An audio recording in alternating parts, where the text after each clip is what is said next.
ದೇವನಹಳ್ಳಿಯಲ್ಲಿ ಹೋರಾಟಗಾರರ ಮೇಲೆ ದೌರ್ಜನ್ಯ.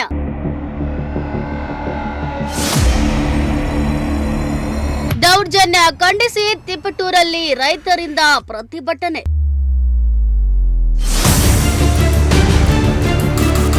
ಬಂಧಿಸಿರುವ ರೈತರನ್ನ ಬಿಡುಗಡೆ ಮಾಡಲು ಒತ್ತಾಯ.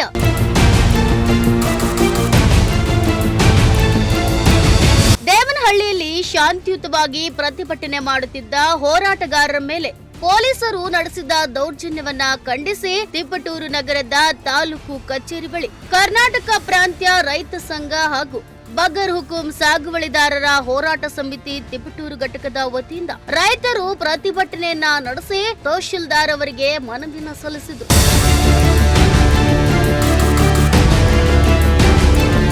ದೇವನಹಳ್ಳಿಯಲ್ಲಿ ಅತ್ಯಂತ ಶಾಂತಿಯುತವಾಗಿ ನಡೆದಿದ್ದ ರೈತರ ಪ್ರತಿಭಟನೆಯನ್ನ ಪೊಲೀಸ್ ಬಲ ಬಳಸಿ ಹೋರಾಟವನ್ನ ಹತ್ತಿಕ್ಕುವ ಪ್ರಯತ್ನ ಕಾಂಗ್ರೆಸ್ ಸರ್ಕಾರ ನಡೆಸಿದೆ. ವಯಸ್ಸಾದ ಮಹಿಳೆಯರನ್ನು ಬಿಡದೆ ಎಲ್ಲ ಹೋರಾಟಗಾರರನ್ನು ಸಿಕ್ಕಾಪಟ್ಟೆ ಎಳೆದಾಡಿ ಪೊಲೀಸ್ ವಶಕ್ಕೆ ಪಡೆದಿದ್ದಾರೆ.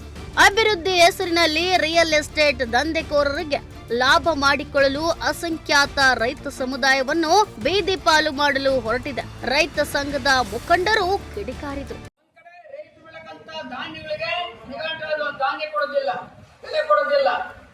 ಮತ್ತೆ ಕೇಂದ್ರ ಸರ್ಕಾರ ಏನು ರೈತ ವಿರೋಧಿಯಾಗಿ ಕೆಲವು ರೈತ ವಿರೋಧಿಯಾಗಿ ಕಾಯ್ದೆಗಳನ್ನ ತಂದು 1 ವರ್ಷ 2 ತಿಂಗಳಿಗೆ ಮಂಡಿ ಊರಿ ವಾಪಸ್ ತಕೊಂಡ್ರು ಶ್ರೀಮಾನ್ ಮೋದಿ ಅವರು ಪ್ರಧಾನಮಂತ್ರಿಗಳು.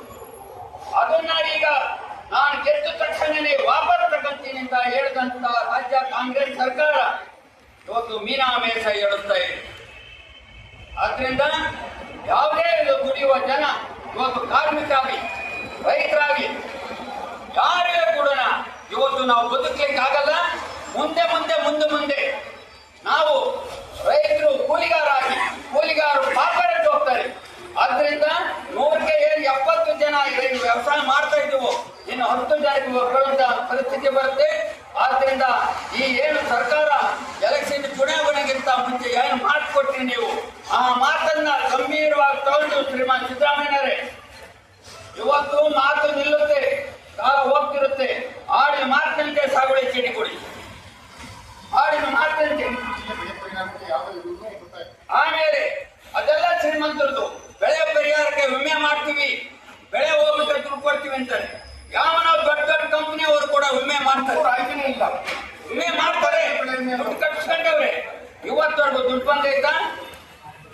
ದುಡ್ಡು ಬಂದಿಲ್ಲ. ಇವೆಲ್ಲ ಒಂದೊಂದಾಗಿ ನಾಡು ಹೋಗುವ ಯಾಕೆ ಈ ಸಮಸ್ಯೆ ಗಂಭೀರವಾಗಿದೆ.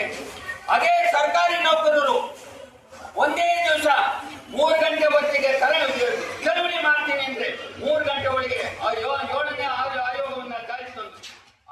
ಕರ್ನಾಟಕ ಹಸಿರು ಸೇನೆ ತಾಲೂಕು ಅಧ್ಯಕ್ಷರಾದ ದೇವರಾಜು ಮಾತನಾಡಿ, ದೇವನಹಳ್ಳಿ ಚನ್ನರಾಯಪಟ್ಟಣ ಭೂ ಸ್ವಾಧೀನ ಪ್ರಕ್ರಿಯೆ ಕೈಬಿಡಬೇಕು, ಬಂಧಿತ ರೈತರನ್ನ ಬಿಡುಗಡೆ ಮಾಡಬೇಕು, ಹೋರಾಟಗಾರರೊಂದಿಗೆ ಹೀನಾಯವಾಗಿ ವರ್ತಿಸಿದ ಪೊಲೀಸ್ ಅಧಿಕಾರಿಗಳ ಮೇಲೆ ಕ್ರಮ ಕೈಗೊಳ್ಳಬೇಕಂತ ಆಗ್ರಹಿಸಿದರು. ಈಗಾಗಲೇ ಸುದೀರ್ಘ 1180 ದಿನ ಹೋರಾಟವನ್ನ ದೇವನಹಳ್ಳಿ ರೈತರು ಕೈಗೊಂಡಿದ್ರು. ಆ ಸ್ಥಳಕ್ಕೆ ನಾವು ಭೇಟಿ ಕೊಟ್ಟು ಅವರಿಗೆ ಬೆಂಬಲ ಸೂಚಿಸಿದ್ದೆವು. ನಿನ್ನೆ ಹೋರಾಟಕ್ಕೆ ಬಹಳ ಸರ್ಕಾರ ರೈತರನ್ನ ಅಗೌರವಯುತವಾಗಿ ನಡೆಸಿಕೊಂಡಿರೋದು ಬಹಳ ವಿಷಾದನೀಯ. ಯಾವ ಸರ್ಕಾರ ನಮ್ಮನ್ನೆಲ್ಲ ರೈತರನ್ನೆಲ್ಲ ಗೌರವಿಸುತ್ತೆ ಅಂತ ಹೇಳಿ ಬಹುಮತದಿಂದ ಗೆಲ್ಲಿಸಿದ್ದ ಜನಕ್ಕೆ ಬಹಳ ನೋವುಂಟು ಮಾಡಿದ್ದಾರೆ. ಇದನ್ನು ಖಂಡಿಸ್ತಾ ಇನ್ನ ಮುಂದಿನ ದಿನಗಳಲ್ಲಿ ಯಾವುದೇ ರೈತರ ಭೂಮಿಯನ್ನ ಸರ್ಕಾರ ವಶಪಡಿಸಿಕೊಳ್ಳುತ್ತೆ ಅಂತ ಅಂದ್ರೆ ನಾವು ತೀವ್ರವಾದ ಹೋರಾಟವನ್ನ ಒಡ್ತೀವಿ. ಮತ್ತೆ ಭೂ ಸ್ವಾಧೀನಕ್ಕೆ ಅಷ್ಟು ಸುಲಭವಾಗಿ ಸರ್ಕಾರಕ್ಕೆ ಅವಕಾಶ ಕೊಡಲ್ಲ ಅಂತ ಈ ಮೂಲಕ ಹೇಳ್ತಾ ದೇವನಹಳ್ಳಿ ಹೋರಾಟಕ್ಕೆ ಜಯವಾಗಲಿ, ರೈತ ಹೋರಾಟಕ್ಕೆ ಜಯವಾಗಲಿ.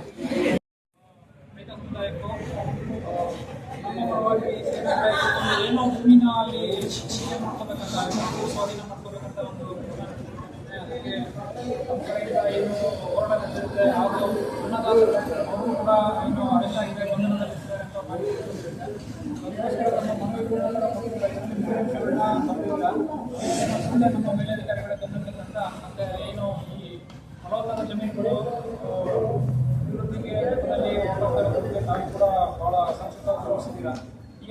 ಇದ್ರ ಜೊತೆಗೆ ನಮ್ಮ ಎರಡು ಅಂಶಗಳನ್ನ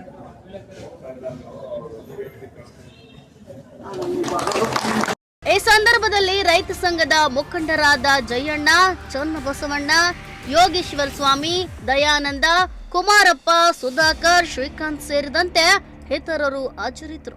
ಮಂಜುನಾಥ್, ಪ್ರಜಾಶಕ್ತಿ ಟಿವಿ, ತಿಪಟೂರು.